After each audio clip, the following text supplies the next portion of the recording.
구독과 좋아요 잊지 마세요. 안녕하세요, 차재입니다.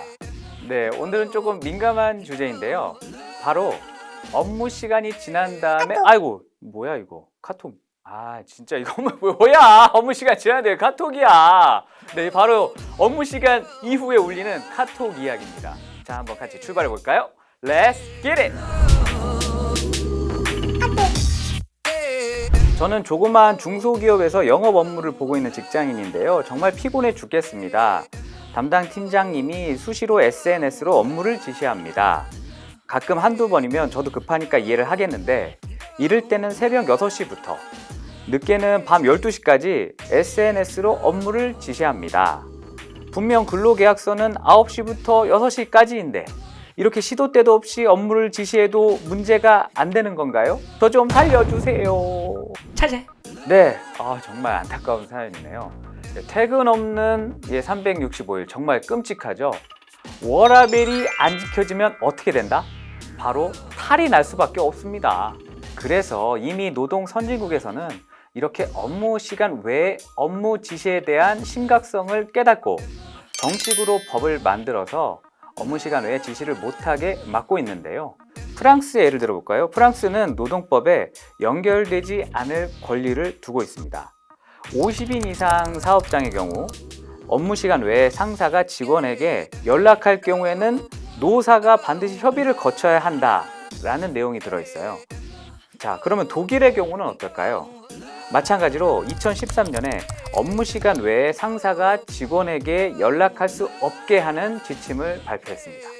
네, 이런 지침에 대해서 기업들도 동참하는 분위기인데요. 독일의 자동차 회사인 다임러사는 휴일에 온 메일을 자동적으로 삭제하는 프로그램을 도입했다고 합니다. 와, 정말 신박한 방법인데요. 이런 방법이 있었네. 자, 그러면 우리나라는 어떨까요? 사연 주신 내용처럼 주말에 SNS로 업무 지시를 하는 상황들 굉장히 많죠. 결론적으로 말씀드리면 우리나라는 아직까지 금지하는 법이 만들어지지는 않았습니다. 그럼 우리나라는 아예 이러한 시도조차 없었느냐? 그건 아닙니다.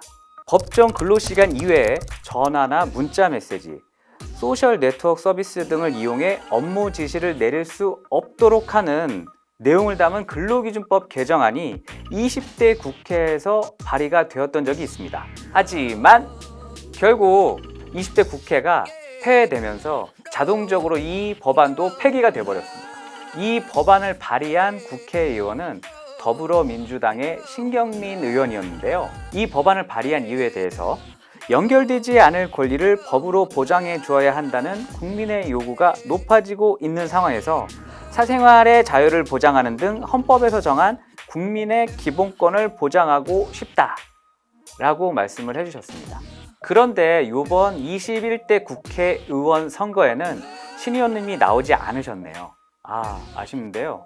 그래도 다른 의원님들께서 이 법안을 한번 다시 살리셔서 법안의 취지에 따라 꼭 이 법안이 통과되었으면 좋겠습니다.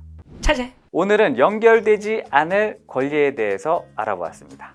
디지털 시대, 업무의 장소에 구애받지 않고 업무를 볼 수 있다라는 점은 물론 좋은 점이죠. 하지만 반대로 업무의 장소에 구애받지 않고 업무 지시를 받을 수 있다라는 점은 어찌 보면 양날의 검이 될 수도 있겠다는 생각이 듭니다. 그리고 이렇게 법 이전에 기업 문화를 좀 바꿔야 되는 게 우선이 아닐까요? 우리 대표님들 부탁 좀 드리겠습니다.